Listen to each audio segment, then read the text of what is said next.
Okay, so let's talk about something that about half the people on this planet will go through, and yet for so many, it's a total black box, just filled with myths and confusion. Today, we're going to pull back the curtain on menopause. The goal here is to swap out that uncertainty with some clear, useful knowledge. Let's dive in. A nightmare.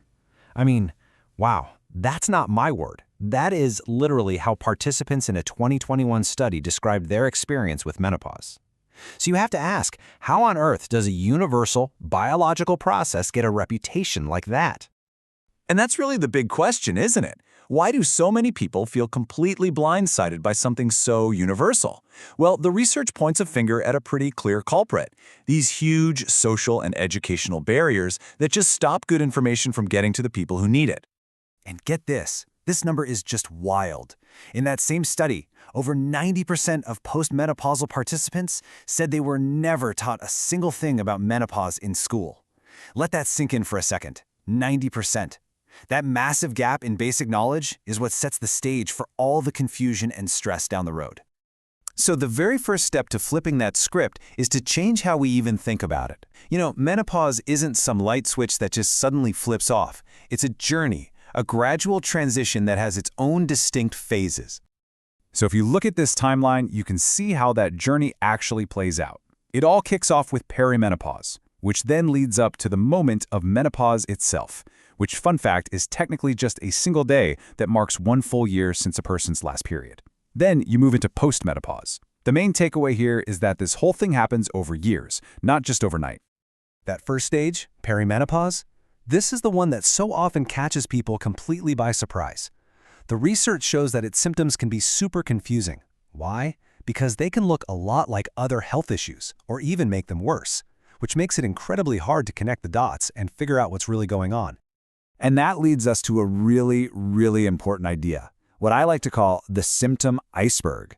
Because what most people think of when they hear menopause, well, that's just the tip of a much bigger, much deeper reality that's hiding right below the surface.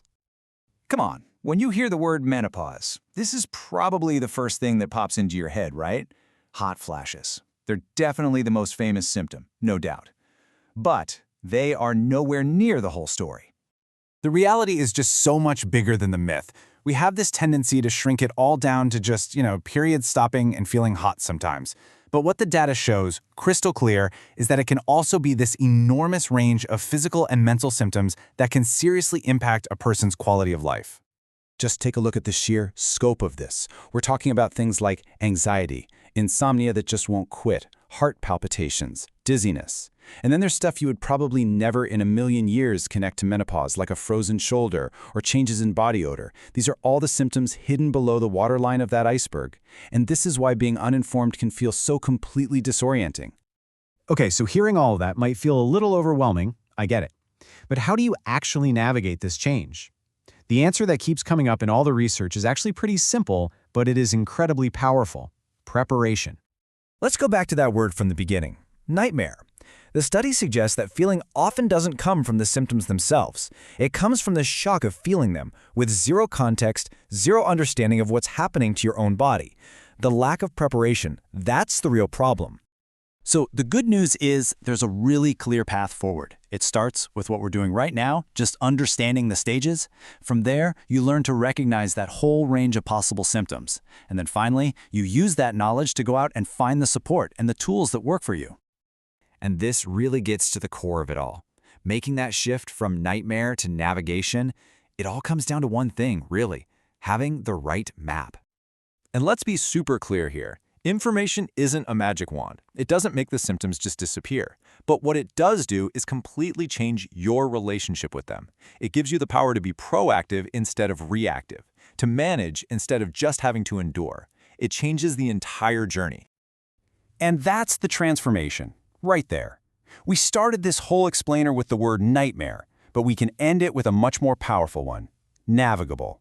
With the right information, this isn't something to be afraid of. It's just another stage of life, one to be understood and navigated with confidence.